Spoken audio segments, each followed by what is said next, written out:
ಈಗ ಸರ್ಕಾರದಲ್ಲಿ ನಡೆಯತಕ್ಕಂಥ ಭ್ರಷ್ಟಾಚಾರದ ಬಗ್ಗೆ, ಸರ್ಕಾರ ಮಾಡಿರ್ತಕ್ಕಂಥ ಮೋಸಗಳ ಬಗ್ಗೆ ನಮ್ಮ ಮಂಜಣ್ಣನವರು ಬಹಳ ವಿವರವಾಗಿ ತಮಗೆಲ್ಲರೂ ಕೂಡ ತಿಳಿಸಿದ್ದಾರೆ. ಇವತ್ತು ನಮ್ಮ ರಾಜ್ಯದಲ್ಲಿ ನಡೀತಿರ್ತಕ್ಕಂಥ ಭ್ರಷ್ಟಾಚಾರ, ಅವರು ಕೊಟ್ಟಿರ್ತಕ್ಕಂಥ ಈ ಗ್ಯಾರಂಟಿಗಳು ಯಾವ ರೀತಿ ನಡೀತಾ ಇದ್ದಾವೆ ಅಂತಕ್ಕಂಥದ್ದು ಇಲ್ಲಿ ಯುವನಿಧಿ ನಮ್ಮ ಯುವಕರು ಸುಮಾರು ಸಾವಿರಾರು ಜನ ನಮ್ಮ ಇವತ್ತು ಡಿಗ್ರಿ ಮಾಡಿರ್ತಕ್ಕಂಥವ್ರು ಮತ್ತು ಡಿಪ್ಲೊಮಾ ಮಾಡಿರ್ತಕ್ಕಂಥವ್ರು ಹೇಳಬೇಕಾಗತ್ತೆ. ಇವತ್ತು ಇನ್ನೂ ಕೂಡ ಅದು ಪ್ರಾರಂಭ ಆಗಿಲ್ಲ. ನಮ್ಮ ಮಂಜಣ್ಣ ಹೇಳ್ದಂಗೆ ಏನು ಶಕ್ತಿ ಯೋಜನೆ, ಅವರ ಡಿಪೋದಲ್ಲಿ 30 ಬಸ್ಗಳು ಕೆಟ್ಟು ನಿಂತಿದೆ. ನಮ್ಮ ಡಿಪೋದಲ್ಲಿ 60 ಬಸ್ ಕೆಟ್ಟು ನಿಂತಿದ್ದಾವೆ. ಇವತ್ತು ಪ್ರತಿಯೊಬ್ಬರಿಗೂ ಗೊತ್ತಿರ್ತಕ್ಕಂಥ ವಿಷಯ. ಇಲ್ಲಿರ್ತಕ್ಕಂಥ ಶಾಸಕರು ಅವರಿಗೆ ಬಾಯಿಗೆ ಬಂದಂಗೆ ಮಾತಾಡ್ತಾರೆ. ಯಾರೇ ಒಬ್ಬ ಅಧಿಕಾರಿಗೆ ಮರ್ಯಾದೆ ಇಲ್ಲ. ಯಾವುದೇ ಒಬ್ಬ ಅಧಿಕಾರಿಗಳು ಅವ್ರ ಹತ್ರ ಹೋದ್ರೆ ಪ್ರತಿಯೊಬ್ಬರು ಕೂಡ ಎಲ್ಲ ಕೆಳಗಡೆ ಮಾತಾಡ್ತಾರೆ ಅಂತಕ್ಕಂಥದ್ದು ತಮ್ಮೆಲ್ಲರಿಗೂ ಕೂಡ ಗೊತ್ತಿರ್ತಕ್ಕಂಥ ವಿಷಯ. ನಾವೆಲ್ಲರೂ ಕೂಡ ಒಂದು ಬಾರಿ ನಾವು ಸೋತಿದ್ದೇವೆ, ನಿಜ, ಒಪ್ಕೊಳ್ಳೋಣ.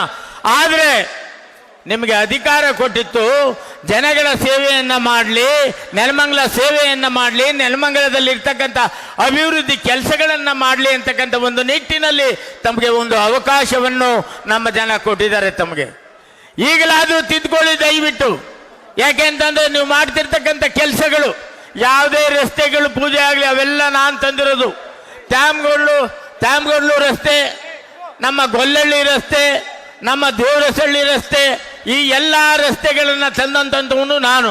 ಅದರ ಜೊತೆಗೆ ಇವತ್ತು ನೋಡಿರ್ಬೋದು ತಾವೆಲ್ಲ ಫೇಸ್ಬುಕ್ನಲ್ಲಿ ಮತ್ತು ವಾಟ್ಸಪ್ನಲ್ಲಿ ನಮ್ಮ ನೆಲಮಂಗಲ ಕೆರೆಯಲ್ಲಿ, ಇವತ್ತು ನೆಲಮಂಗಲ ಕೆರೆಯಲ್ಲಿ ಈ ನಮ್ಮ ಏನು ಒಂದು ಕೊಳಚೆ ನೀರು ಬಂದು, ಇವತ್ತು ನೆಲಮಂಗಲ ಕೊಳಚೆ ನೀರು ಬಂದು ಅಲ್ಲಿ ಉಗ್ತರ್ತಕ್ಕಂಥ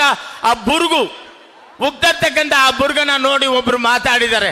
ಮೊದಲು ನಾನು ಕೆರೆಯನ್ನ ನಾನು ಉದ್ಧಾರ ಮಾಡ್ತೀನಿ ಅಂತಕ್ಕಂಥ ಮಾತನ್ನ ಹೇಳಿದಂಥ ಶಾಸಕರು ಎಲ್ಲೋದ್ರು ಅಂತ ಕೇಳ್ತಕ್ಕಂಥ ಮಾತನ್ನ ಇವತ್ತು ಹೇಳಿದ್ದಾರೆ. ಆ ಕೆರೆಗೆ ನಾನಿದ್ದಾಗ 6 ಕೋಟಿ ರೂಗಳನ್ನ ನಾನು ಆ ಕೆರೆ ಅಭಿವೃದ್ಧಿಗೆ ಹಾಕಿದ್ದೆ. ಎಲ್ಲೋಯ್ತು ಸ್ವಾಮಿ 6 ಕೋಟಿ ರೂಪಾಯಿ? ಅದು ಅದರ ಜೊತೆಯಲ್ಲಿ ಏನು ಪ್ರತಿ ವರ್ಷವೂ ಕೂಡ ಮಳೆಗಾಲದಲ್ಲಿ ನಮ್ಮ ವಾಜರಳ್ಳಿ ಇರ್ಬೋದು, ನಮ್ಮ ಸುಭಾಷ್ ನಗರ ಇರ್ಬೋದು, ನಗರಸಭೆಯಲ್ಲಿ ಇರ್ತಕ್ಕಂಥ ಒಂದು ಲಿಮಿಟ್ನಲ್ಲಿ ನೀರು ತುಂಬಿ ಎಲ್ಲ ಮನೆಗಳು ತುಂಬ್ತಿತ್ತು. ಅದಕ್ಕೆ 5 ಕೋಟಿ ರೂಪಾಯಿ ಹಾಕಿದ್ದೆ ನಾನು ಬ್ರಿಡ್ಜ್ಗಳನ್ನು ಕಟ್ಟೋದಕ್ಕೋಸ್ಕರ. ಅದು ಎಲ್ಲೋಯ್ತು ಸ್ವಾಮಿ 5 ಕೋಟಿ ರೂಪಾಯಿ? ನೀವು ಅಭಿವೃದ್ಧಿ ಮಾಡ್ತಿರ್ತಕ್ಕಂಥದ್ದು ಕೇವಲ ರಸ್ತೆಗಳನ್ನು ಮಾತ್ರ. ನಮ್ಮ ನಗರಸಭೆಯ ಒಂದು ಅಭಿವೃದ್ಧಿಯನ್ನ, ನಗರಸಭೆಯಲ್ಲಿ ಇರ್ತಕ್ಕಂಥ ಎಲ್ಲ ಏನು ರಸ್ತೆಗಳನ್ನ, ಚರಂಡಿಗಳನ್ನ ಯಾರು ಅಭಿವೃದ್ಧಿ ಮಾಡ್ತಾರೆ ಅಂತಕ್ಕಂಥದ್ದು ನಮಗೆ ಗೊತ್ತಿಲ್ಲ. ಇವತ್ತು ದಯವಿಟ್ಟು ನಾನು ಇಷ್ಟೇ ಕೇಳ್ಕೊಳ್ಳೋದು, ಈಗಾಗಲೇ ತಪ್ಪು ಆಗೋಗಿದೆ. ಮುಂದೆ ಬರ್ತಕ್ಕಂಥ ದಿನಗಳಲ್ಲಿ ಇವರಿಗೆ ಸರಿಯಾದ ಬುದ್ಧಿಯನ್ನು ಕಲಿಸ್ಬೇಕು ಅಂತ ಅಂದ್ರೆ ತಾವೆಲ್ಲರೂ ಕೂಡ ಸದೃಢರಾಗಬೇಕು. ನಮ್ಮ ಮಂಜಣ್ಣ ಹೇಳೋದು, ಇವತ್ತು ಅವ್ರು ಮಾಡ್ತಕ್ಕಂಥ ಕೆಲಸ, ಅವ್ರು ಮಾಡ್ತಕ್ಕಂಥ ಭ್ರಷ್ಟಾಚಾರವನ್ನು ನಾವೆಲ್ಲರೂ ಕೂಡ ಇವತ್ತು ನೋಡ್ತಾ ಇದ್ದೇವೆ. ಅದರ ಎದುರಾಗಿ ನಿಲ್ತಕ್ಕಂಥ ಒಂದು ಕೆಲಸವನ್ನು ನಾವೆಲ್ಲರೂ ಕೂಡ ಮಾಡಬೇಕು. ಅದಕ್ಕೆ ಬೆನ್ನೆಲುಬಾಗಿ ನಿಂತಿರ್ತಕ್ಕಂಥ ನಮ್ಮ ನಿಖಿಲ್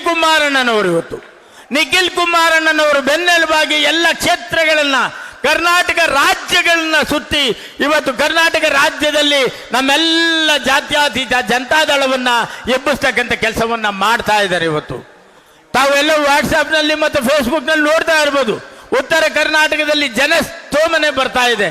ಹಾಗಾಗಿ ಇವತ್ತು ಏನು ಮಿಸ್ಡ್ ಕಾಲ್ ಅಭಿಯಾನ ಮತ್ತು ಜನರೊಂದಿಗೆ ಜನತಾದಳ ಅಂತಕ್ಕಂಥ ಕಾರ್ಯಕ್ರಮದಲ್ಲಿ ಇವತ್ತು ನಿಖಿಲ್ ಕುಮಾರಣ್ಣನವರು ನಮ್ಮ ಕ್ಷೇತ್ರಕ್ಕೆ ಬಂದಿರತಕ್ಕಂಥದ್ದು ನಮ್ಮೆಲ್ಲರೂ ಕೂಡ ಬಹಳ ಸಂತೋಷವಾಗಿದೆ.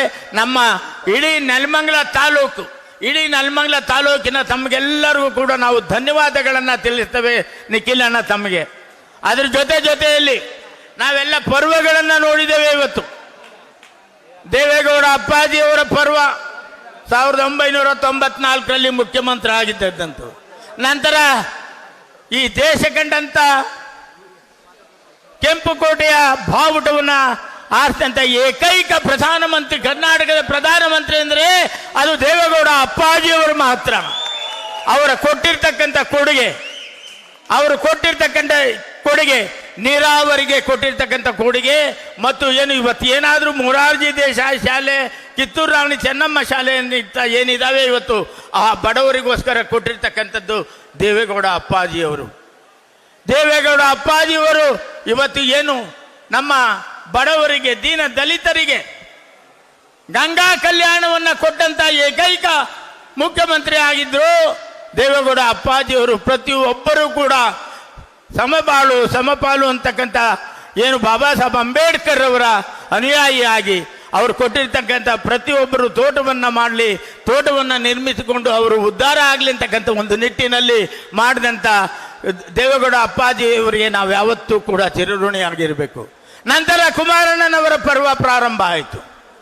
20 ತಿಂಗಳು, ಕೇವಲ 20 ತಿಂಗಳು ಈ ರಾಜ್ಯದ ಮುಖ್ಯಮಂತ್ರಿಯಾಗಿ ಗ್ರಾಮ ವಾಸ್ತವ್ಯವನ್ನು ಮಾಡಿ, ಬಡವರ ಮನೆಯಲ್ಲಿ ಗ್ರಾಮ ವಾಸ್ತವ್ಯವನ್ನು ಮಾಡಿ, ಹೋಟ್ಲಿಂದ ಇಡ್ಲಿ ತರ್ಸ್ಕೊಂಡು ತಿನ್ನಲಿಲ್ಲ ಕುಮಾರಣ್ಣನವರು, ಹೋಟ್ಲಿಂದ ವಡೆ ತರ್ಸ್ಕೊಂಡು ತಿನ್ನಲಿಲ್ಲ ಕುಮಾರಣ್ಣನವರು.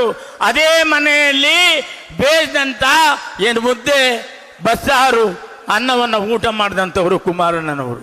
ಇವತ್ತು ಕೂಡ ಬಡವರ ಮನೆಯಲ್ಲಿ ವಾಸ್ತವ್ಯವನ್ನು ಮಾಡಿ ಅಲ್ಲಿರ್ತಕ್ಕಂಥ ಕಷ್ಟ ಕಾರ್ಪಣ್ಯಗಳನ್ನು ಅರಿತು, ಸಾರಾಯಿ ನಿಷೇಧ ಇರ್ಬೋದು, ಸೈಕಲ್ ವಿತರಣೆ ಇರ್ಬೋದು, ಲಾಟ್ರಿ ನಿಷೇಧ ಇರ್ಬೋದು, ಮತ್ತು ಎಲ್ಲ ವೃದ್ಧಾಪ್ಯ ವೇತನಗಳನ್ನು ಜಾಸ್ತಿ ಮಾಡಿದಂಥ ಕೀರ್ತಿ ಕುಮಾರಣ್ಣನವರಿಗೆ ಬಂತು 20 ತಿಂಗಳಲ್ಲಿ.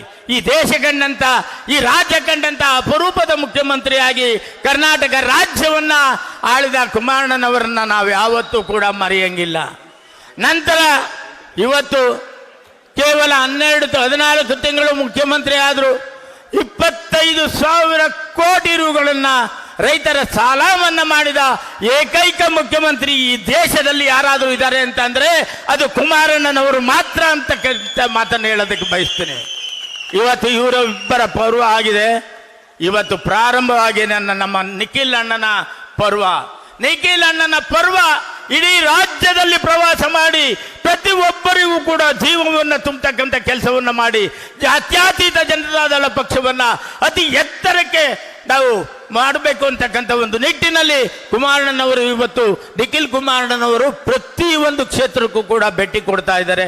ಪ್ರತಿಯೊಂದು ಕ್ಷೇತ್ರದಲ್ಲೂ ಕೂಡ ಅವರ ಒಂದು ವ್ಯಕ್ತಿತ್ವವನ್ನು, ಅವರು ಮಾಡ್ತಕ್ಕಂಥ ಕೆಲಸವನ್ನು, ಅಪ್ಪಾಜಿಯವರು ಮಾಡಿರ್ತಕ್ಕಂಥ ಕೆಲಸವನ್ನು, ತಾತಾಜಿಯವರು ಮಾಡಿರ್ತಕ್ಕಂಥ ಕೆಲಸವನ್ನು ಅವರು ಎತ್ತಿಡಿದು ಇವತ್ತು ನಮ್ಮೆಲ್ಲರೂ ಕೂಡ ಹುರಿದುಂಬಿಸ್ತಾ ಇರ್ತಕ್ಕಂಥವ್ರು ನಿಖಿಲ್ ಕುಮಾರಣ್ಣನವರು. ನಿಖಿಲ್ ಕುಮಾರಣ್ಣನವರು ಇವತ್ತು ಏನೇನು ಕೆಲಸ ಮಾಡ್ತಾ ಇದ್ದಾರೆ ಪ್ರತಿಯೊಂದನ್ನು ನಾವು ನೋಡ್ತಾ ಇದ್ದೀವಿ. ವಾಟ್ಸಾಪ್ನಲ್ಲಿ ಮತ್ತು ಫೇಸ್ಬುಕ್ನಲ್ಲಿ ಪ್ರತಿಯೊಂದರಲ್ಲಿ ಅವರ ಆಸೆ ಇವತ್ತು ಕೂಡ ಈ ಒಂದು ವಯಸ್ಸಿನಲ್ಲಿ ಇವತ್ತು ಕೂಡ ಅವರು ಬಹಳ ಕಷ್ಟವನ್ನು ಪಟ್ಟು ಪ್ರತಿಯೊಂದು ಕ್ಷೇತ್ರವನ್ನು ಸುತ್ತಿ ಕೆಲಸ ಮಾಡ್ತಿರ್ತಕ್ಕಂಥ ನಮಗೆ ಸ್ವಾಗತಾರ್ಹ. ಕರ್ನಾಟಕ ರಾಜ್ಯದಲ್ಲಿ ಅವರು ಉತ್ತುಂಗದ ಒಂದು ಕೆಲಸಕ್ಕೆ ಏರಲಿ. ಮುಂದೆ ಬರ್ತಕ್ಕಂಥ ದಿನಗಳಲ್ಲಿ ಅವರು ಈ ರಾಜ್ಯದ ಮುಖ್ಯಮಂತ್ರಿ ಆಗ್ತಕ್ಕಂಥ ಒಂದು ಮುಖ್ಯ ವ್ಯಕ್ತಿತ್ವವನ್ನು ಉಳ್ಳವರು. ಆದರೆ ಒಂದು ಮಾತು ಹೇಳಿದ್ರು ನಾವು ಬರ್ತಕ್ಕಂಥ ಒಂದು ಸಮಯದಲ್ಲಿ ಗಾಡಿನಲ್ಲಿ ಅಪ್ಪಾಜಿಯವರಿಗೆ ಹೇಳಿ ಮುಖ್ಯಮಂತ್ರಿ ಆಗೋದಕ್ಕೆ ನಾನು ಇಲ್ಲಿ ಕೆಲಸ ಮಾಡ್ತೇನೆ ಅಂತಕ್ಕಂಥ ಮಾತನ್ನು ಅವ್ರು ಹೇಳಿದ್ರು. ನಿಜವಾಗ್ಲೂ ಎಷ್ಟು ಖುಷಿ ಆಯಿತು ನಮಗೆ. ಅವರು ಕೂಡ ಮುಂದಿನ ಬಾರ ಏನು 3 ಸಾರ್ತಿ ಸೋತ್ಬಿಟ್ಟವ್ರೆ ಅಂತ ಹೇಳ್ಬಿಟ್ಟು ಇವರು ಹೇಳ್ಕೊಂಡಿರ್ಬೋದು. ಕುತಂತ್ರದಿಂದ ಸೋತಿತ್ತು, ಕುತಂತ್ರದಿಂದ ಸೋಲಿಸಿತ್ತು, ಅವರಿಗೆ ಬಹಳ ನೋವನ್ನು ಕೊಟ್ಟಿದ್ದಾರೆ ಅವರಿಗೆ. ಹಾಗಾಗಿ ಮುಂದಿನ ದಿನಗಳಲ್ಲಿ ನಮ್ಮ ಕರ್ನಾಟಕ ಜನತೆ ನಿಜವಾಗ್ಲೂ ನಿಮ್ಮ ಕೈಯನ್ನು ಹಿಡಿತಾರೆ. ನೀವು ಅತಿ ಎತ್ತರಕ್ಕೆ ಹೋಗೋದ್ರಲ್ಲಿ ಯಾವುದೇ ಸಂಶಯ ಇಲ್ಲ ಅಂತಕ್ಕಂಥ ಮಾತನ್ನ ಹೇಳೋದಕ್ಕೆ ನಾನು ಇಷ್ಟಪಡ್ತೀನಿ ಅಣ್ಣ.